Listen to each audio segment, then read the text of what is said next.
head coach in NFL history to win a game 73 years, 357 days, but age is but a number. They snap an 11-game losing streak as underdogs as they come up barking in this one, 20-13, Vegas.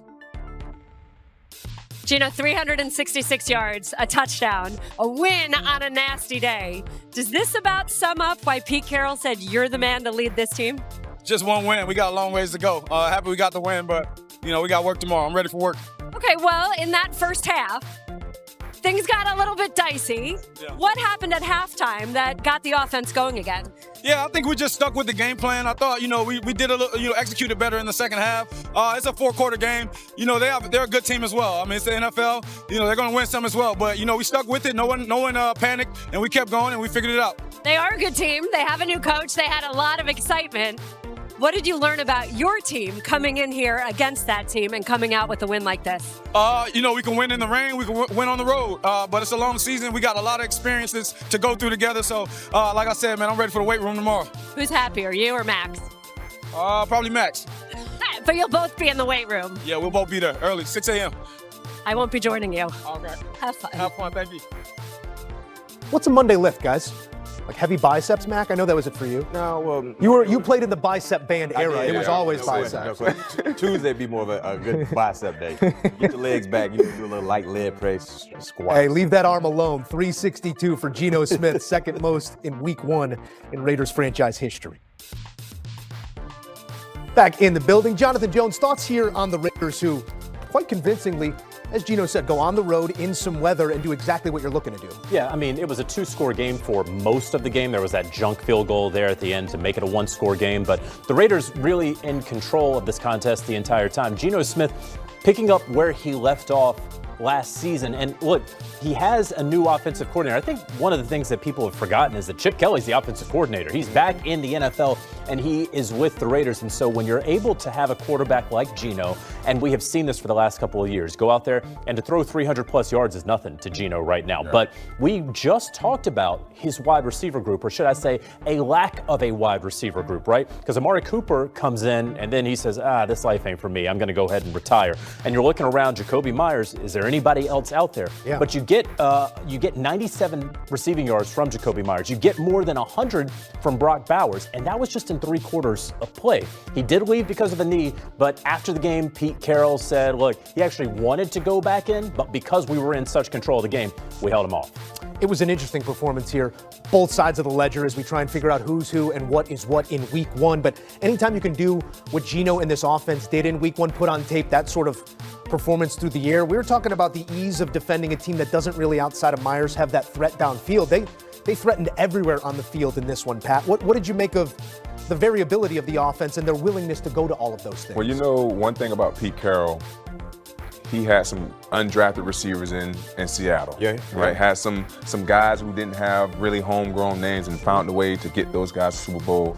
And it's going to be the same thing here with the Raiders. He has a quarterback who he trusts, who he believes. He has a coordinator that he feels like can get the ball in these playmakers who they have on their roster hands, like Ashton Jeanty.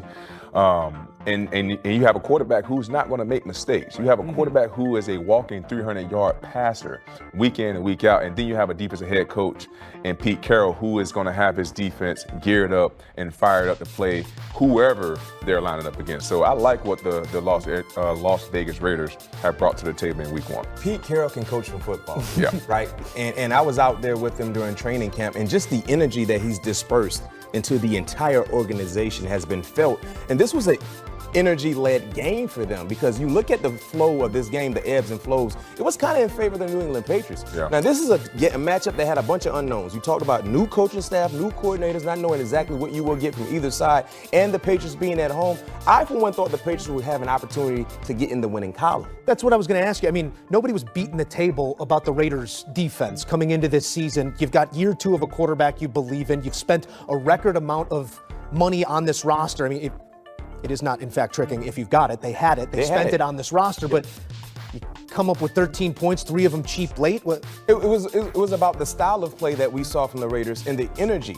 They all played like they were Max Crosby. Everyone kept their foot on the gas. No one blinked. They continued to run into a burning kitchen and didn't look for water. And that's what made life difficult for Drake May. You talked about the defensive effort. The Patriots couldn't run the football. Around 3.3 yards per carry. That's not winning football. They sacked Drake May 4 times. Outside of the times they didn't sack him, he was running for his life. So when you look at what Patrick Graham had defensively for the Patriots, it was an issue for them. And like I said, it's all about Pete Carroll. Pete Carroll may be the oldest guy in Las Vegas, but he has the most energy out of anybody in Las Vegas, and shouts out to him. Hey, you are what the tape says you are, and some nice tape here on Vegas under their new head man. Better, but the touchdowns, that'll do. Also physical between the hashes, as he always is. We saw the rookie in Emeka Egbuka haul in a pair of them in the absence of Chris Godwin, filling in with no issue, leading the Tampa Bay Buccaneers to their first victory.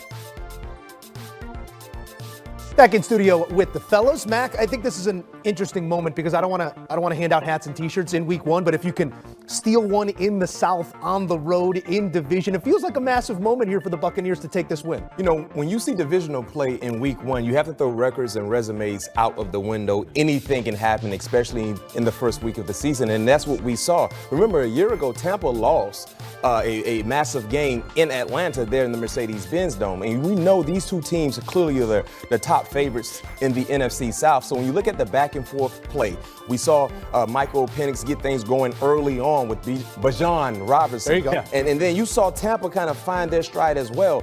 So for Tampa, they're one of those scrappy teams that are coached the right way, and they're never out of ball games. In a day where the running game was missing, Baker Mayfield was the leading rusher.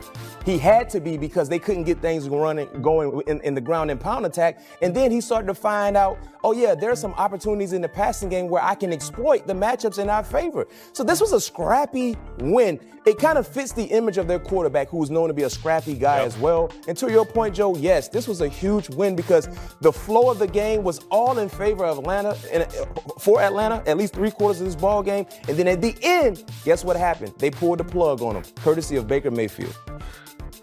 This was a great game, and like Max said, this came down to the nitty-gritty as far as the quarterback play and coaching decisions. Yeah. I believe the biggest mistake that Atlanta made when they went for it, midfield, 4th and a long one, and that conversely ended up being a touchdown for the Tampa Bay Buccaneers, although it ended up tying the game 10-10, I believe, if I'm not mistaken. But that was a huge turning point in that ball game. But for the most part, I love what I saw from Michael Penix Jr. Yeah. It seems to me that the Atlanta Falcons coaching staff have nothing but trust in him, letting that kid go out there and throw the ball for 42 times, almost 300 yards.